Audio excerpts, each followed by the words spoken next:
Senhor Presidente, senhoras e senhores deputados, a crise sanitária que se instalou entre nós rapidamente se transformou também numa crise social e económica, com a pobreza a ganhar proporções muito preocupantes.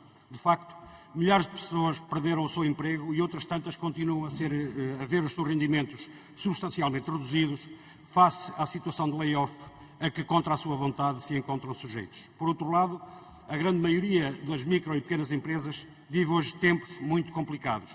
Mergulhados num verdadeiro sufoco, os pequenos empresários estão a fazer das tripas coração para evitar o encerramento das suas empresas.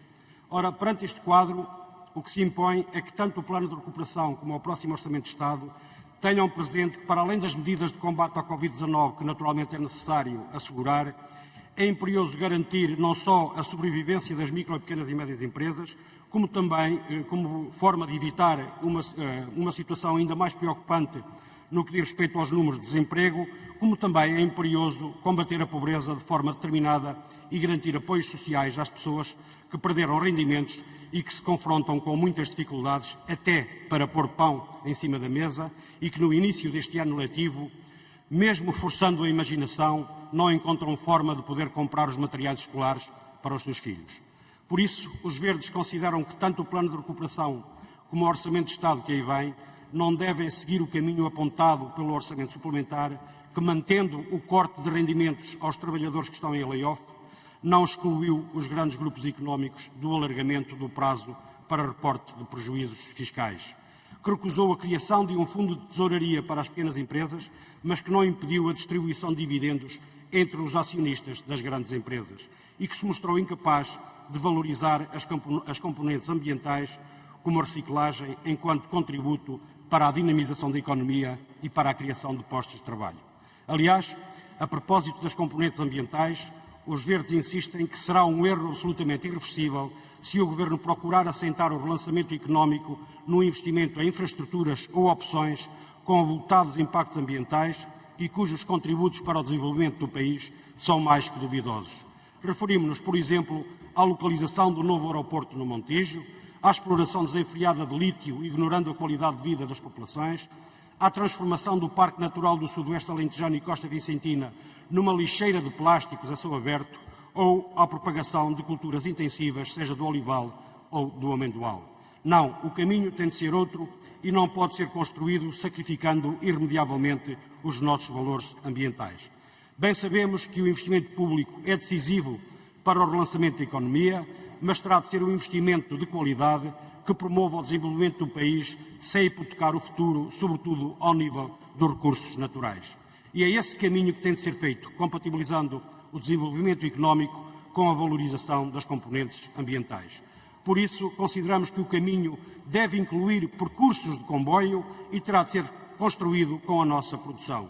O investimento sério e efetivo nos transportes públicos em geral e, em particular, na ferrovia, é absolutamente decisivo no combate às alterações climáticas, para além da importância que assume em termos de mobilidade e também para amortecer as assimetrias regionais.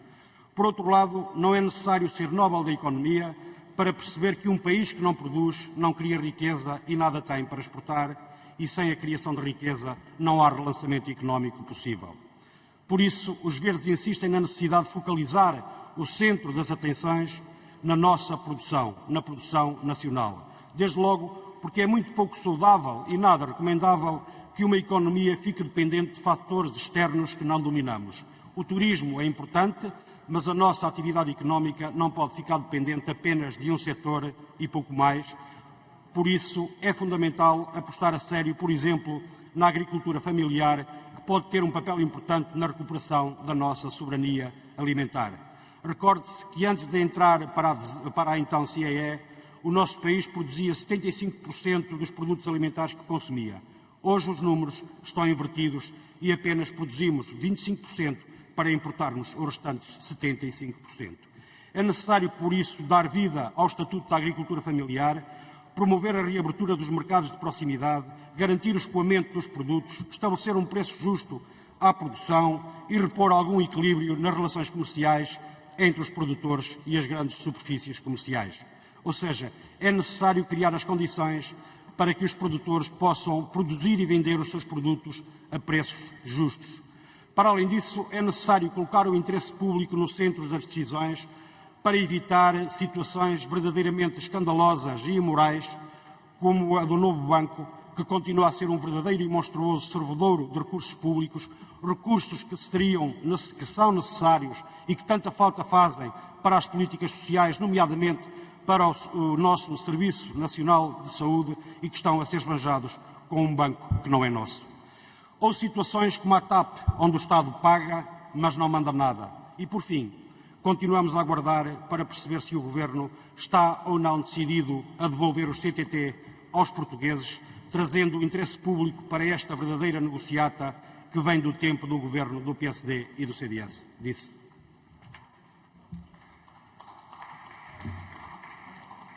Muito obrigado, Sr. Deputado. Tem a palavra o Sr. Deputado Porfírio Silva, do Grupo Parlamentar do PS. Por favor.